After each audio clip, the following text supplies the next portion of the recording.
नसा नसा रगतमा छौ तिमी, पिरातीको अर्को नाम हौ तिमी, तिमी मलाई परलय नै मन पर्ने। पछि चाहिँ के गर्ने त भन्दा तालिम गर्ने भन्ने हुन्थ्यो क्या। बेलुकीमा चाहिँ त्यो समय मिलाएर गाउँका साथीभाइ सबैजना जम्मा भएर मादल बजाउने, कसैले होइन अब कोही नाच्नको लागि, कोही गाउनको लागि तयार हुने। अनि त्यसपछि फेरि त्यो प्रोग्राम हुनको दिनमा चाहिँ अब बाँस गाडेर एउटा स्टेज तयार पार्नुपर्ने। मायाले ओडेको सालको मलाई त झझल्को पल पलको। अब प्रिजमा परिवारको एउटा रेकर्डिङ, अनि त्यसपछि श्यामजीको एउटा त्यो साउन्डको एउटा अद्भुत कला पनि यसमा प्रस्तुत भएको छ। सबैजनाले भन्नुहुन्छ यो गीत एकदम सुमधुर लाग्छ। स्वरूप दालाई मैले गीत बनाएर पठाएँ, अब दाइले चाहिँ एकदम त्यो गीतलाई बुझ्नुभयो कि मबाट नहुने हो कि श्री, कतै यो गीतको एउटा मर्म बिग्रिने हो कि भत्किने हो कि, यो गीत धेरै राम्रो छ भन्नुभयो दाइले। धन्यवाद गोविन्द भाइ। त्यसै गरी टेलिभिजन हेरेर बस्नुहुने, यो जुन भिडियो हेरेर बस्नुहुने आदरणीय सम्पूर्ण दर्शक श्रोता महानुभावहरू, हार्दिक नमस्कार व्यक्त गर्न चाहन्छु। के छ, आराम हुनुहुन्छ? ठिकै छ। हिजो आजका दिनहरू कसरी व्यतीत गर्दै हुनुहुन्छ? यो हरेक सञ्चारकर्मीले सोध्ने प्रश्न मैले पनि सोधिहालेँ। हुन त सङ्गीत कर्म गरिरहेको मान्छे सङ्गीतमै बित्छ होला, र पनि मैले सोधिहालेँ। प्रश्नमै उत्तर आइसकेको छ होइन। अब एउटा सङ्गीतकर्मी हो, सङ्गीतको विभिन्न कामहरू, सङ्गीतलाई अध्ययनदेखि लिएर एउटा चिन्तन भनौँ न, अब केही खोजमूलक कामहरू पनि भइरहेको छ नेपाली गीत सङ्गीतमा, र त्यसै मध्ये नयाँ गीतहरू अब रेकर्ड त गर्नै पर्यो होइन। यही नै हो। सर्वप्रथम तपाईँलाई हामी धेरै धेरै बधाई दिन चाहन्छौँ। भर्खरै मात्र चाहिँ तपाईँको अत्यन्त लोकप्रिय बनेको गीत डाँडाघरे साइली, जो गीतसँग परिचित नभएका दर्शक श्रोता कोही पनि हुनुहुन्न, सर्वाधिक चल्यो, आज करोड क्लबमा आजै प्रवेश गरेको छ। यसको अवसरमा तपाईँलाई हामी धेरै धेरै बधाई दिन चाहन्छौँ। फेरि पनि धन्यवाद दिन चाहन्छु। अब सबैजना यो दर्शक श्रोताहरूको माया होइन, अब हामीले त सिर्जना गर्ने हो यो नेपाली गीत सङ्गीतलाई, दर्शक श्रोताहरूको एउटा मनमा बस्ने खालको अब कसरी बनाउन सकिन्छ भन्ने एउटा प्रयास हो। यो प्रयासलाई चाहिँ सम्पूर्ण नेपाली दर्शक श्रोताहरू, जुन देश विदेशमा रहनुभएका सम्पूर्ण दर्शक श्रोताहरूले एकदम आफ्नो गीत बनाइदिनु भएको छ, आफ्नो माटोको गीत बनाउनु भएको छ होइन। राम्रो राम्रो प्रतिक्रियाहरू आउँछ। जस्तै अब देउसी भैलोमा पनि कस्तो एउटा राम्रो नेपाली कल्चर, भनौँ न संस्कृति झल्काउने टाइपका वेशभूषाहरू लगाएर धेरै ठाउँ ठाउँ जस्तै गाउँबाट देउसी खेलिदिनु भयो, नाचिदिनु भयो। अनि टिकटकतिर पनि म यसो हेर्छु कि जस्तै डाँडा घरे साइली भन्ने मलाई टक्क त्यो हिमाल देखाएर होइन। अनि एउटा गाउँको जुन एउटा मौलिकताकै, जस्तै अब हामीले गीत सिर्जना गर्ने बेलामा जुन ठाउँ जुन परिवेशलाई टार्गेट गरेर गराइएको थियो, जुन एउटा गाउँको जुन एउटा सम्झना थियो होइन, हामीले जस्तै भिडियोमा पुराना कुराहरू उठान गरेका छौँ। जस्तै प्रकाश सपुत भाइ, शिल्पा बहिनी, त्यसै गरी करिश्मा ढकाललाई हामीले छम पुरानो शैलीमा नचाएका छौँ। र त्यो एउटा भिडियो पनि हामीले पुरानो शैली, जुन बेलामा कलाकार बन्नको लागि चाहिँ हामीले गाउँमा गरेका प्रयासहरू, सांस्कृतिक कार्यक्रम भन्ने हुन्थ्यो क्लबको होइन, देउसी भैलो खेल्ने। अनि त्यसपछि त्यो गर्नको लागि चाहिँ तालिम भन्ने हुन्थ्यो कि एउटा होइन।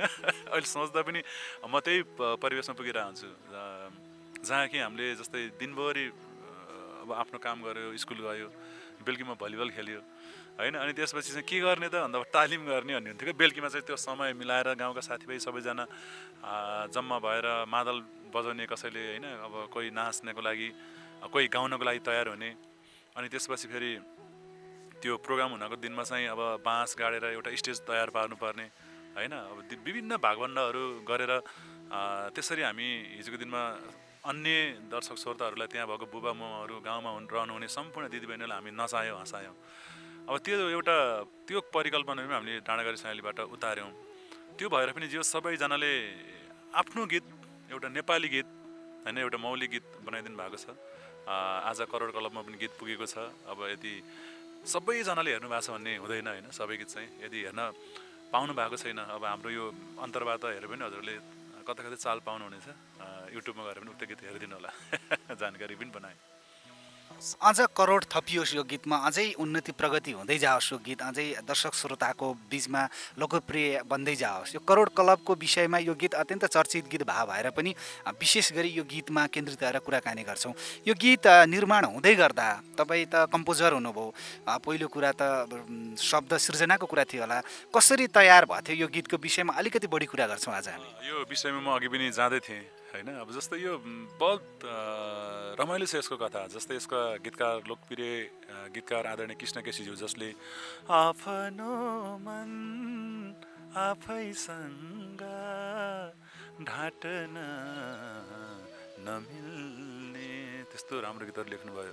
अनि पछि हामीले पनि सहकारी गरेको थियौँ, माया गर्छु मनै मनमा, त्यसै गरी लोभी आँखा, धरोधर्म विद्यानस होइन। अहिले फेरि मिठो यो यस्तो त्यो मौलिकता बोकेको गीतमा कलम चलाउनु भयो कि दाइले, अब त्यो त म दाइलाई जहिले पनि सम्मान गरिरहेकै हुन्छु होइन। अब हामी गीत 2 वर्ष अगाडि तयार पारेको गीत हो यो खास भन्नुपर्दा। अब लकडाउनले पनि केही असर गर्यो हामीलाई, हामी काम समयमा गर्न पाएनौँ होइन। अनि अब यो गीतको बारेमा कसरी जाने त भन्ने कुरा रह्यो। अनि त्यसपछि हामीले सुरुमै यसको परिकल्पना गऱ्यौँ कि मौलिक गीत छ होइन। हाम्रो मौलिक गाइरहनु नै आदरणीय गायकज्यू गायिकाहरूले उहाँले त गाइरहनु भएको छ नि त होइन। एउटा नेपाली गीतमा नेपालीपन ल्याउनको लागि चाहिँ फरक आवाज, नेपाली गीत सङ्गीतमा भनौँ न एउटा साधना गरिरहेको व्यक्ति आदरणीय गायक स्वरूपराज आचार्यज्यू, उहाँलाई हामीले छान्यौँ। कस्तो हुन्छ त भन्ने एउटा कौतूहलता पनि भयो। अब म एउटा सर्जकको हिसाबले दाइको एउटा आवाजलाई बुझेर काम गर्नुपर्ने, अनि फेरि अहिलेसम्म लोकगीत नगाउनु भएको होइन, अनि फेरि हाम्रो टिपिकल गीत पनि गाउन लगाउनु पर्ने। सुरुमा रमाइलो छ यसको कथा चाहिँ होइन। अब स्वरूप दाइलाई मैले गीत बनाएर पठाएँ, अब दाइले चाहिँ एकदम त्यो गीतलाई बुझ्नुभयो कि मबाट नहुने हो कि यसरी, कतै यो गीतको एउटा मर्म बिग्रिने हो कि भत्किने हो कि, यो गीत धेरै राम्रो छ भन्नुभयो दाइले। अनि त्यसपछि मैले होइन दाइ, असम्भव केही पनि हुँदैन होइन, तपाईँको साथमा म पनि छु नि त होइन, तपाईँलाई मैले बागलुङ डोडाएरै पुऱ्याउँछु दाइ, नआत्तिनुहोस् तपाईँ चाहिँ, बिचमा छोड्दैन भन्ने एक किसिमको त्यो बाचा पनि भयो होइन। अनि त्यति निखारिएको आवाज दाइले एकदम चिन्तन गर्नुभयो यो गीतमा। सबैजनाले किन मन पराउनु भएको छ भन्ने कुरा चाहिँ त्यसमा मैले राम्रो सङ्गीत भरेँ, राम्रो गीत लेखियो भन्नुभन्दा पनि अब यसमा राम्रो एरेन्ज कृष्ण भान्जाले निकै राम्रो एरेन्ज गर्नुभएको छ। अब प्रिजमा परिवारको एउटा रेकर्डिङ, अनि त्यसपछि श्यामजीको एउटा त्यो साउन्डको एउटा अद्भुत कला पनि यसमा प्रस्तुत भएको छ। सबैजनाले भन्नुहुन्छ यो गीत एकदम सुमधुर लाग्छ, बेलुकीमा नसुनी सुत्न सकिन्न टाइपको त्यस्तो प्रतिक्रियाहरू पनि आउँछ अहिले होइन। खुसी लाग्छ। अनि स्वरूपराज दाइले एकदम मिठो गरी न्याय गरेर धेरै यसलाई सिकेर भनौँ न, अरूभन्दा पनि अध्ययन गरेर गाउनु भएको उहाँले चाहिँ। त्यसै गरी गायिका लक्ष्मी मल्ल, मेरो जीवन सङ्गिनी धेरै थाहा पनि नहुनसक्छ होइन। उहाँहरूले मिठो एउटा आवाजको छडी पनि प्रयोग गर्नुभएको छ। जो गीतले अहिले लाग्छ हामीले सबैजनाले एउटा टिमले राम्रो प्रयास चाहिँ गरेका रहेछौँ। राम्रो प्रयास चाहिँ त्यो प्रयास नै मन पराइदिनु भयो। यो विषयमा, यो गीतको विषयमा यति बोल्दै गर्दा यो गीत त फेरि सुन्नै पर्छ दर्शक श्रोताले। अब गीत गाउने मान्छे सङ्गीतकारलाई नै उपस्थित गराइरहँदा कुराकानी मात्रै भयो भन्ने लाग्न सक्छ। यति बेला तपाईँकै आवाजमा यो गीत दर्शक श्रोताको निम्ति। हजुरहरूले एकदम मन पराइदिनु भएको। टिकटकमा त अहिलेसम्म जताततैबाट राम्रो माया गरिदिनु भएको छ होइन। हजुरहरूले टिकटकमा सबै गीतका टुक्काहरूलाई मन पराइदिनु भएको छ। म त्यसैमध्ये अत्याधिक मन पराउनु भएको एउटा टुक्का सुरुमा, नसा नसा रगतमा छौ तिमी, पिरतीको अर्को नाम हौ तिमी, तिमी मलाई पर्लै नै मनपर्ने हो, गाउँछु थोरा। नसा नसा रगतमा छौ तिमी, पिरतीको अर्को नाम हौ तिमी, तिमी मलाई पर्लै नै मन पर्ने, तिमी मलाई पर्लै नै मन पर्ने, तिमीले छड्के आँखाले नहेर्ने, मैले हत्ते गरेर के गर्ने, ओ डाँडा घरे साइली, मैले हत्ते गरेर के गर्ने, ओ डाँडा घरे साइली, मैले हत्ते गरेर के गर्ने, होरीमै हो सालै जो, मैले हत्ते गरेर के गर्ने। Thank you. Thank you. अत्यन्त मिठो आवाज छ, आफै पनि यति मिठो गरी गाउन सक्नुहुन्छ, सङ्गीतकारको भूमिकामा हुनुहुन्छ यो गीतमा। धेरै मिठो बनेको गीत, धेरै रुचाइएको गीत। एउटा छ नि, तपाईँ अलिकति योभन्दा अगाडिको पृष्ठभूमि अर्थात् तपाईँको साङ्गीतिक ब्याकग्राउन्ड हेर्दा अलिकति श्रीकृष्ण बमल्ल भनेको चाहिँ सुगम सङ्गीततिरको कम्पोज गर्ने अर्थात् गाउने आर्टिस्ट हो भन्ने खालको दर्शक श्रोतालाई परेको, सिधै आएर अनि सुगम सङ्गीतका हस्तीहरूलाई लिएर दोहोरीमा चाहिँ एउटा मौलिक संस्कृतिमा प्रवेश गराएर गीत पनि चलाइदिनु भयो क्या। यो आखिर कसरी सम्भव भयो यस्तो? होइन, यो गीत सङ्गीत भनेको त म जहिले पनि केही सोचले काम गर्ने सर्जक चाहिँ हुँ। मलाई चाहिँ कहिले गीत करोड कलबमा पुग्छ, गीत कहाँ भाइरल हुन्छ, गीत कहाँ छर्छ भन्नेपट्टि म कहिले पनि लागेन अहिलेसम्म, होइन। अब त्यो बुझ्दै जाँदा गीत राम्रो भएपछि मन पराउँदै जानु फरक कुरा हो। हामीले त जहिले पनि प्रयास नै गर्ने हो।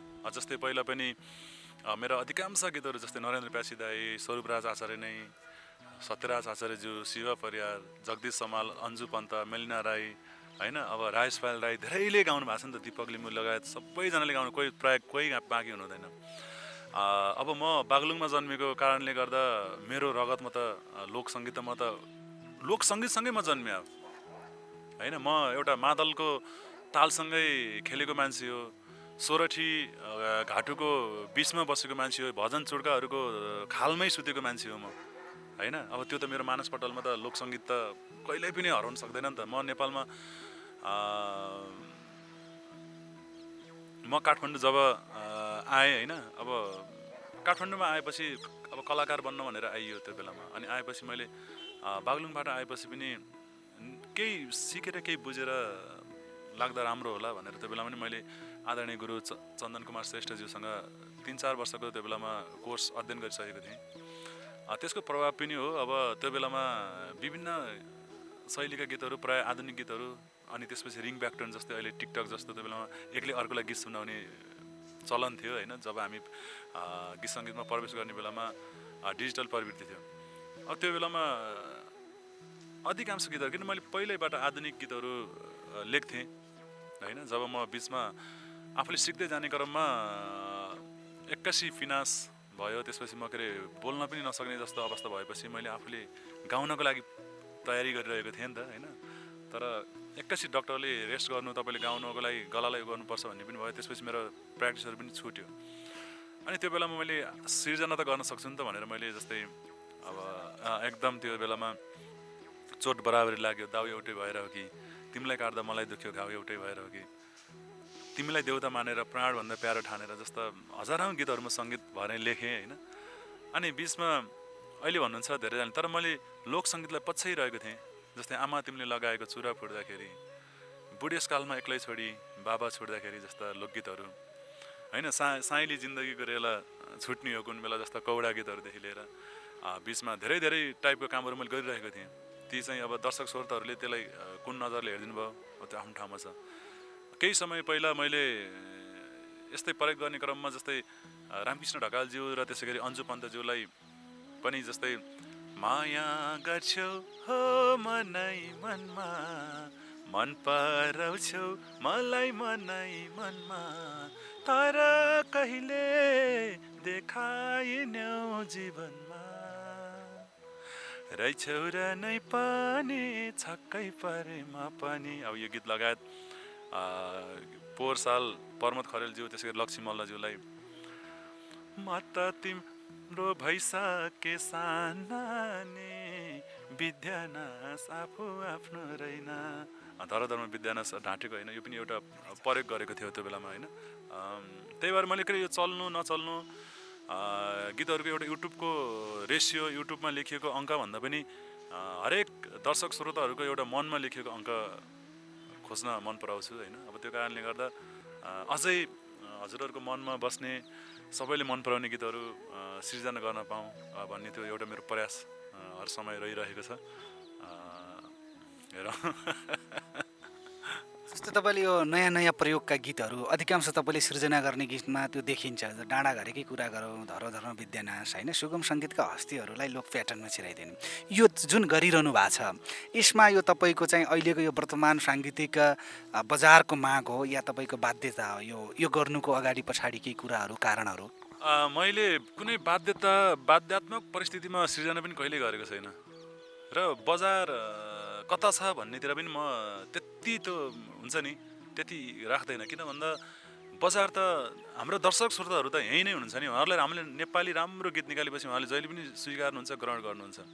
तर म किन भन्दा आफ्नो एउटा सिर्जनामा रमाउने मान्छे हुँ। सिर्जनामा रमाउँदै जाने क्रममा एउटा सर्जक कुन बेलामा कहाँ पुग्छ थाहै हुँदैन होइन। म एउटा पश्चिमको मान्छे भोलि सिर्जना गर्दै जाने क्रममा म पूर्वको एउटा मेची कोशीतिर पनि पुग्न सक्छु। किन भन्दा एउटा सानो देशको सर्जक हो नि त हामी त। कुनै एउटा भूगोल हुँदैन होइन। भोलि मलाई एउटा कुनै पनि गुरुङ समुदाय अथवा लामा एउटा कुनै हाम्रो हुन्छ नि त्यो समुदायभित्र भएका कल्चरसँग नि म खेल्न रमाउन मन लागेन म त्यता पनि जान सक्छु। अब यसपालि चाहिँ म एउटा पश्चिम भेगमा जन्मिएको कारणले गर्दा त्यहाँ अत्याधिक मात्रामा सालाइजोहरू हामी सानोदेखि सुनिरहेको यानीमायाहरू त्यहाँ धेरै किसिमको गीतहरू होइन। अब त्यो मलाई कस्तो अनि केही परेको हुन मन लाग्यो कि जस्तै यो चिजलाई हामीले फरक तरिकाले प्रस्तुत गर्दा कस्तो हुन्छ त। यहाँ त ठुलो चुनौती पनि त थियो नि त होइन। अब कता कता त यस्तो यस्तो टाइपको म सुन्छु होइन। लौ अब स्वरूप राज आचार्यलाई नेपाली लोकसङ्गीतमा ल्यायो अरे के कुनै पनि देशको त्यस्तो हुन्छ र यो गीत फल्नाले गाउन हुने, फल्नाले गाउन नहुने, फल्नाले लेख्न हुने, फल्नाले लेख्न नहुने होइन। यो गीत चाहिँ फल्नाले लेख्ने, यो गीत चाहिँ फल्नाले लेख्ने भन्ने त हुँदैन होइन। यहाँ त किन भन्दा तपाईँको कुनै पनि गीतको जस्तै हामीले यसमा गरिएका कुराहरूलाई हामीले बिगारेको भए होइन, बिग्रिएको भए, भत्किएको भए, किनभने तैँले गीत बिगारिस् भत्काइस् भन्ने अब एउटा ऊ हुन्थ्यो होला। किनभने सबैजनाले मन पराइदिनु भएको छ। सबैजनाले हामीबाट यस्तै नयाँ फरक चिजहरू आशा गरिराख्नु भएको छ भने हामी चाहिँ फरक दिनको लागि चाहिँ कहिले पनि कन्जुस गर्नु हुँदैन भन्ने एउटा मान्यता पनि हो मेरो होइन। त्यसै कारणले अब यसमा स्वरूप राज दाइलाई ल्याइयो। अब उहाँले पनि एउटा आवाजको एउटा जादु भनौँ न होइन। जस्तै अब सबैजना खुसी हुनुहुन्छ नि त होइन। अब स्वरूप राज बल गरेर त्यो मन यता मोड भन्दिन माया गर्छौ थाहा छ मलाई छोड भन्दिन तिमी कसको हुने होला मनी कसको हुने होला। यी सब लोक हो नि त होइन। जस्तै अब मैले दाइलाई भनिरहेको थिएँ कि दाइ हजुरले हिजोको दिनमा लोकगीत त गाइसक्नु भएको छ दाइ। जुन हामीले गरेका सिर्जनाहरू थिए ती हिजोको दिनमा आधुनिक गर्ने बेलामा आधुनिक शैलीमा लेखियो होइन। त्यसमा बाजा गाजाहरू फनहरू हामीले आधुनिक पनि दियो दाइ। त्यो बेला पनि आधुनिक टाइपको थियो। दर्शक श्रोताहरूले त्यस्तै गीतहरू सुन्न रुचाउनु हुन्थ्यो र त्यसलाई हामीले फरक टेस्ट बनायो हो दाइ। तर आखिर सर्जक त हामी नै हो होइन। यसमा चाहिँ हजुर दोमन हुनै पर्दैन दाइ। के अरे अब एकदम सहज तरिकाले गाउन सक्नुहुन्छ भन्ने एउटा हाम्रो विश्वास पनि थियो। त्यो विश्वासलाई पुरा पनि गरिदिनु भयो। हाम्रो मात्र विश्वास पुरा गर्नु भएन कि आम दर्शक श्रोताहरूको त्यो एउटा विश्वासलाई पनि पुरा गरिदिनु भयो होइन। अब त्यही कारणले गर्दा एउटा रमाइलो कथा पनि छ यो डाँडागाडी साइलीको। जस्तो कि तपाईँ गीत सङ्गीतको क्षेत्रमा क्रियाशील भइरहँदा बागलुङको गलकोटबाट काठमाडौँ गीत सङ्गीतमा केही गर्नुपर्छ है, लाग्नुपर्छ, यो मेरो मनभित्रदेखिको चाह हो, यसलाई पुरा गर्नुपर्छ भनेर आउनुभयो। यहाँसम्म आउनुभयो, गीत कसरी चलाउनुपर्छ भन्ने कुरा पनि बुझ्नुभयो, गीतहरू पनि चलाउनु भयो। हिजो त्यो सङ्घर्षकालको श्रीकृष्ण बम्मला र अहिले चाहिँ केही गीतहरू, केही सृजनाहरू एकदमै सफल भइसकेपछि, स्थापित भइसकेपछि, लोकप्रिय सङ्गीतकारको रूपमा स्थापित भइसकेपछिको त्यो बम्मलामा आफैले कस्तो खालको चाहिँ महसुस एउटा हुन्छ नि, कम्पेयर कस्तो गर्नुहुन्छ? यो निकै भारी प्रश्न सोध्नुभयो होइन। अब हिजोको र अहिलेको भन्दा त हिजोको सङ्घर्षका दिन हिजो मलाई त सङ्घर्ष आज पनि लाग्छ। झन् ठुलो सङ्घर्ष सोचिरहेको छु मैले। किनभने गीत सङ्गीतमा हामी लागिसकेपछि चाहिँ हामी हर प्रयास गरिरहेका हुन्छौँ। हर सङ्घर्ष बिना त कहिल्यै सफलता भन्ने त हामीले आशा नराख्दा हुन्छ होइन। अझ ठुलो सङ्घर्ष गर्ने सोच छ नेपाली गीत सङ्गीतमा। तर कस्तो अनि अब एक किसिमले हिजोको दिनमा नयाँ थियौँ। अब कति बुझाइका कुराहरूले पनि कम हुन जान्थ्यो होइन। त्यो आफ्नो ठाउँमा छ र यस्तो दिन पनि थियो कि कुनै दिनमा मेरो गीत रेकर्ड भइदिए होइन।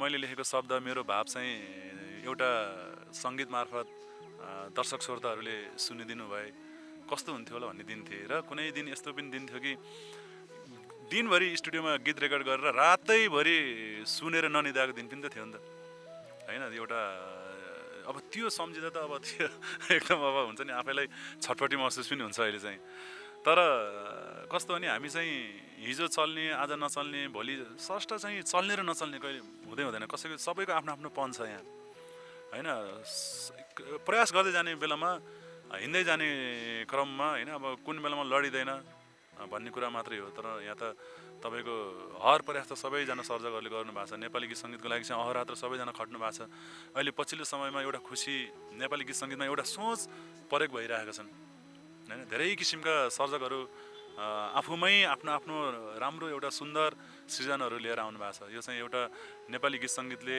अथवा समग्र सङ्गीत एउटा लोक सङ्गीतले एउटा गर्व गर्ने बेला पनि हो जस्तो लाग्छ अहिले एकदम राम्रो राम्रो सोचबाट धेरै सर्जकहरू आउनु भएको छ हामी मात्र होइन होइन त्यही भएर हामी सृजनामा लागेका सर्जकहरू नेपाली गीत सङ्गीतलाई धनी बनाउनको लागि चाहिँ हामी हर समय खटौँ होइन यसलाई अध्ययन गरौँ केही सोचका साथ आउँ भन्ने अब मेरो आफ्नो सोच पनि हो र सबैजनाले त्यो पनि गरिदिनु भएको छ एकदम खुसी छ हामी कार्यक्रमको मध्य भागतिर पनि छौँ हामीले सुरुवात चरणमा तपाईँका जीवन जगत र साङ्गीतिक भोगाइका कुराहरू समेट्छौँ त भन्यो तर सम्भावना हुँदैन समयको मापदण्ड एकदमै छोटो छ तर पनि केही सके जति र समयले साथ दिए जतिका कुराकानीहरू गर्ने प्रयत्न गर्दैछौँ यति बेलाको समयमा तातो चर्चा भनौँ न तपाईँको यो डाँडाघरे साइलीको त छँदैछ त्यो चाहिँ एक रफ्तारले गइरहेको अवस्थामा फेरि यो टिकटकहरूतिर पनि बजिरहेछ मायाले ओढेको सल्को जो आफैले गाउनु भएको छ यसको विषयमा थोरै कुराकानी गरौँ कस्तो भइरहेछ यो गीतको अब टिकटकहरूतिर त आइरहेछ आफैलाई चाहिँ एउटाको चर्चा सेलाउन नपाउँदै अर्कोको पनि सुरु भइदिँदा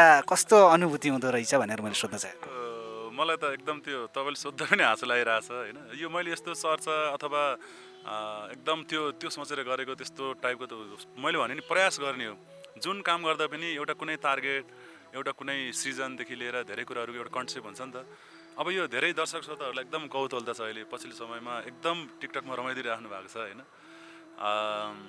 अब यो म्युजिक नेपालसँग चाहिँ मेरो एउटा काम गर्ने एउटा शर्त थियो होइन काम गर्दै जाने क्रममा उहाँहरूले के भन्नु भने फेस्टिभल सङ्ग गरौँ दसैँ तिहारको गीत चाहियो श्रीकृष्णजी भन्नुभयो उहाँहरूले अनि मैले चाहिँ यो दसैँ र तिहारको गीतको बिचमा छ यो वास्तवमा अनि मैले के सोच बनाएँ भने मैले भने नि सर्जक कुन बेला कहाँ बगिन्छ थाहै हुँदैन अब हामी दसैँको टिका लगायौँ दसैँ सिद्धियो अब त्यसपछि अहिले दसैँको गीत जति रमाइलो भए पनि अहिले सुन्दैनौँ नि त तिहारमा भैलो त्यो बेला हाई भन भन भाइ हो त्यो टोन सुन्दै कस्तो मजा लाग्छ त्यो बेला अब अहिले हामी सुन्दैनौँ त्यो होइन तर अब दसैँ सिद्धियो तिहार सिद्धियो मलाई आफूलाई सिर्जनाको जहिले पनि माया लाग्छ अब यो सिर्जना त अर्को साल कोर्नुपर्छ अनि यसलाई पनि ताजा बनाउनको लागि चाहिँ केही गर्नुपर्छ भनेर मैले चाहिँ बिचमा एउटा टुक्का जुन मायाले ओडेको सल्को मलाई त झलको पल पलको त्यही सला ओडेर आइछु माया त छ भन्ने चाल पाइछु थियो अनि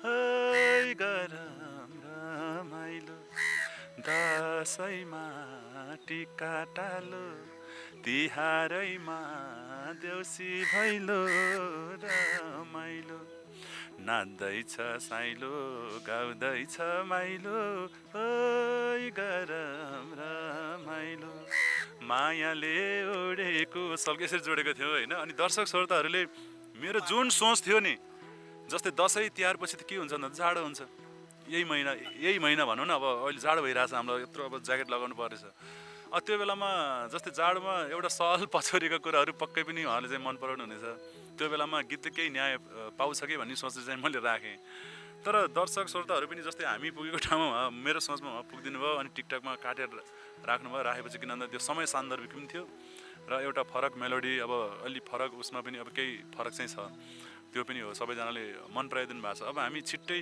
एउटा बाध्यात्मक परिस्थितिमा यसको छुट्टै यही मेलोडीमा गीत बनाएर यहाँ टिकटककोदेखि तलदेखि लिएर तपाईँको युट्युबको तल सब कमेन्ट छ क्या दर्शक यसको छिटो चाहियो होइन यो गीतलाई नै प्राथमिकता दिनु पऱ्यो यो मन पऱ्यो भन्नुभएको छ अब यहाँ प्रोजेक्ट तयार पारेर क्लिक गराउनको लागि चाहिँ विभिन्न आइडियाहरू बुस्ट गर्ने डलर खर्च गर्ने अनेक तन्त्र मन्त्र छ होइन अब दर्शक श्रोताहरूले आफै मन पराइदिनु भएको छ अनि उहाँहरूले नै रोज्नु भएको छ उहाँहरूले नै खोज्नु भएको छ नि त हामी त्यो त माग त पुरा गर्नु पऱ्यो त्यो कारणले गर्दा अब केही दिनपछि यो गीतको रेकर्डिङ गरेर अनि हामी भिडियो पनि ल्याउँदैछौँ अहिले समीक्षा अधिकारी बहिनी पोखरामा भएको कारणले गर्दा यो गीत अलि हामी उहाँले नै गाउनु भएको गीत होइन अब एउटा जोडी भनौँ न जोडी गायिकाको अभावले गर्दा चाहिँ म यो अलिक केही ढिला चाहिँ हुन पुगेको हो अब केही दिनपछि हामी यो गीतलाई ल्याउँछौँ भन्ने हामी एउटा प्रयास चाहिँ गरिरहेका छौँ छिटै सुन्न पाऊँ हामीले पनि, दर्शक श्रोताको चाहना पनि पुरा हुनेछ, शुभकामना दिन चाहन्छौँ। तपाईँ गीत पनि गाउनुहुन्छ, गीत पनि बनाउनुहुन्छ,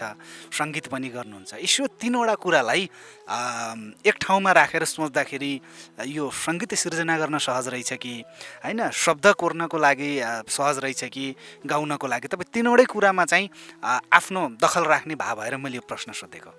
अब यसमा त कस्तो छ भने तपाईँको अब म त आफ्नो मात्र एउटा अनुभव सेयर गर्ने हो होइन। अब यहाँ सबै कुराहरू गाह्रो छ कि अब शब्द लेख्न पनि तपाईँको कस्तो भने अब आइरहेको जस्तो भइरहेको जस्तो पनि हुनु नहुने, अब त्यो मन पनि पराउनु पर्ने, नयाँ टेस्ट दिनुपर्ने, त्यो पनि एकदम गाह्रो हो त्यो है। अब शब्द लेख्नलाई पनि बहुत गाह्रो छ, बहुत डुब्न आवश्यक छ। अब सङ्गीत भनेको गीत त बन्छ, गीत भर्खरै पनि बनाउन सकिन्छ, तर राम्रो गीत कसरी बन्छ भन्ने एउटा त्यो गहिराइमा डुब्न सक्नु पनि एउटा अब त्यो पनि गाह्रै कुरा हो। अब गाउनु त किनभने आफ्नो आवाजले अन्य दर्शक श्रोताहरू अरूको मनमा म बोलेर मिठो लागे पो अरूले सुनिरहनुहुन्छ त। म बोल्दै कर्कस टाइपले, म बोल्दै भनौँ न एकदम डिस्टर्ब टाइपले, अनि त्यो बोलीमा शब्दहरू पनि चयन पनि त्यस्तै अलि फितलो टाइपको बोल्यो भने त सुन्नु हुँदैन, उल्टो गाली पाइन्छ नि त। गीत त झन् कस्तो अनि आफूले थोरा चिजहरू एउटा कुनै कथा व्यथा कुनै विषयवस्तुलाई समेटेर बोलिएका कुराहरू एउटा लयमा गाइएको त्यो एउटा स्वर लयलाई आहा होइन, त्यो त बहुत गाह्रो जस्तो लाग्छ। त्यही भएर मैले गाइनँ पनि धेरै होइन, एकदम डर लाग्थ्यो आफूलाई। डर भन्दा पनि कस्तो नि आफूले गाए आफैले मन नपर्ने टाइपको के हुन्छ नि, त्यस्तो पनि हुने। अनि धेरैजनाले भन्नुहुन्थ्यो तपाईँले राम्रो गाउनुहुन्छ होइन, तपाईँले गाउँदा हुन्छ नि दाइ भन्ने टाइपको अब धेरै प्रतिक्रियाहरू आउँथ्यो। गएको छु, यो मायाले ओढेको सलको चाहिँ मेरो आफ्नै शब्द सङ्गीत हो। यसमा म अनि समीक्षा अधिकारी बहिनीले गाएका छौँ। अब केही समय चाहिँ हजुरहरूलाई नाच्नको लागि चाहिँ खोज्नु भएको क्या जस्तो लाग्छ मलाई चाहिँ। टिकटकमा त त्यो टुक्काले उहाँहरूलाई रमाइराख्नु भएको छ। कमसेकम आफूलाई मन परेको गीत चाहिँ कमसेकम पुरै लाएर नाच्न पाएँ, जस्तो डाँडाघरे साइलीमा जस्तो छमछम नाच्न पाएँ भन्ने एउटा इच्छा दर्शक श्रोताको हो कि भन्ने जस्तो अब म एउटा सोझो मान्छेले पनि बुझेको छु। अब त्यो प्रयास हजुरहरूको एउटा इच्छा होइन, हाम्रो पनि एउटा जुन एउटा इच्छा हो त्यो चाहिँ चाँडै पुरा गर्ने एउटा प्रतिबद्धता जनाउन चाहन्छु। हामी अन्तिममा छौँ, अन्तिममा भइरहँदा कुराकानी पनि भए। यति बेला तपाईँ आफैले सृजना गरेको गीत, आफैलाई मन परेको गीत अर्थात् एउटा जुनसुकै भए पनि दर्शक श्रोतालाई सुनाइदिनु न। मेरो लागि त सबै गीतहरू समान हो होइन, सबै गीतमा म त्यत्तिकै सङ्घर्ष त्यत्तिकै प्रयास गरिरहेको हुन्छु। जुन गीतले मलाई श्रीकृष्ण बमल्ल भनेर चिनायो, बहुत माया लाग्छ उक्त गीतको मलाई चाहिँ। उक्त एल्बम निकाल्ने बेला बहुत सङ्घर्ष पनि गरेको छु मैले, लाग्छ 10-11 वर्ष अगाडि नै होला। तिमीलाई काट्दा मलाई दुख्यो, घाउ एउटै भएर हो कि चोट बराबरी लाग्यो, दाउ एउटै भएर हो कि चोट बराबरी लाग्यो, दाउ एउटै भएर हो कि तिमीलाई तिमीलाई तिमीलाई काट्दा मलाई दुख्यो, घाउ एउटै भएर हो कि चोट बराबरी लाग्यो। मेरो शब्द सङ्गीत त्यसै गरी नरेन्द्र प्यासी दाइले निकै नै मिठो गरी गाउनु भएको छ। यो गीत शरद एल्बमको थियो। हजुरहरूले त्यो बेलामा सिआरबिटी पिआरबिटी लगायत धेरै भनौँ न त्यो बेला मोबाइलमा बज्ने अनि गाडीतिर सुनिने त्यो हुन्थ्यो, त्यो धेरै नै मन पराइदिनु भएको थियो। अब कतिपयले त्यो बेला सुन्नुभएकोलाई रिमाइन्ड पनि हुनसक्छ होइन। यस्तै धेरै गीतहरू गरेँ मैले त्यो बेलामा, जस्तै शङ्का गर्ने तिम्रो बानी, यस्ता धेरै धेरै गीतहरू सिर्जना गरियो भनौँ न त्यो बेलामा। त्यो बेलामा पनि राम्रो गर्छस् एकदम एकदम एकदम। हामी त्यो बेलामा एउटा सिक्दै थियौँ, बुझ्दै थियौँ नेपाली गीत सङ्गीतलाई। अब अझै अहिले पनि सिक्दै बुझ्दै त छौँ होइन, तर त्यो बेलामा अझै के अरे अब नयाँ नयाँ होइन, अब एकदम अग्रज दाईहरू एकदम चलेका जो हामीले उहाँहरूका गीतहरू दिनदिनै सुन्ने होइन, अब त्यस्तो दाईहरू हुनुहुन्थ्यो। त्यो भएर किनभने हामीले गरेको गीतहरू त सायद गीत जस्तो हुँदैन कि यो गीत भयो कि भएन कि जस्तो पनि त्यस्तो पनि हुन्थ्यो कुनै बेलामा चाहिँ। त्यो रिक्स एकदम एकदम। हामी अन्तिममा छौँ। यो अन्तिममा तपाईँलाई हामी यो सोध्न चाहन्छौँ, यतिन्जेलसम्म हामी केही कुराकानी गऱ्यौँ, कुराकानी गरिरहँदा अब दर्शक श्रोताहरूले केही कुराकानी पनि जानकारी पाउनुभयो तपाईँसँग बोलिरहँदा, अन्तिममा जाँदा जाँदै डाँडाघरे साइलीको विषयमा चर्चा अगाडि पनि गऱ्यौँ होइन, त्यसको विषयमा कुरा पनि गऱ्यौँ। फेरि पनि हामी धेरै धेरै बधाई दिन चाहन्छौँ जो करोड क्लबमा प्रवेश गरेको छ आज होइन। यो एउटा लोकगीत सङ्गीतको लागि एउटा चाहिँ गर्व गर्न लायक विषय पनि हो। यसको निम्ति हामी पनि तपाईँलाई फेरि पनि बधाई, फेरि थप शुभकामना दिन्छौँ। अन्तिममा हाम्रो टेलिभिजन हेरेर बस्नुभएका दर्शक श्रोताहरूको निम्ति तपाईँ के भन्न चाहनुहुन्छ? दर्शक श्रोताजीहरूले जहिले पनि नेपाली गीत सङ्गीतलाई, राम्रा गीत सङ्गीतहरूलाई माया गरिदिनु होला होइन, प्रोत्साहन गरिदिनु होला। जुन हजुरहरूको यो मायाले गर्दा नेपाली गीत सङ्गीतमा अहरात्र खट्ने म जस्तै धेरै सङ्गीतकर्मीहरू खुसी हुनुहुनेछ, राम्रा गीतहरू ल्याउनु हुनेछ। नेपाली गीत सङ्गीतलाई अझ धनी बनाउने हाम्रो हरदम प्रयास रहिरहनेछ। र अन्तिममा जाँदा जाँदै तपाईँहरूले माया गर्नुभएको आफ्नो मन युट्युब च्यानलबाट अनिल केसीको प्रस्तुति, स्वरूपराज आचार्य लक्ष्मी मल्लको आवाजमा रहेको, जसमा प्रकाश सपुत, शिल्पा पोखरेल, करिश्मा ढकालको छमछमी नाच भएको, कृष्ण केसीज्यूको शब्द, मेरो सङ्गीत रहेको गीत डाँडाघरे साइनलाई एकदम मन पराइदिनु होला। यस्तै अन्य गीतहरू पनि तयार पारिरहेको छु। अब हेरौँ ती गीतहरूलाई हजुरले कसरी, कुन नजरले हेरिदिनुहुनेछ। मेरो प्रयास त यस्तै नै रहनेछ, अझ राम्रो प्रयास गरेको छु। र त्यसै गरी मायाले ओढेको सलको, यो जाडो छ, जाडोको महिना होइन, यो जाडोको महिनामा चाहिँ अब हजुरहरूले टिकटक त बनाएर एकदम खुसी हुनुभएको छ। हजुरहरूलाई अझ छमछमी नचाउनको लागि मायाले ओढेको सालको मलाई त झझल्को पल पलको लिएर आउनेछौँ। धन्यवाद।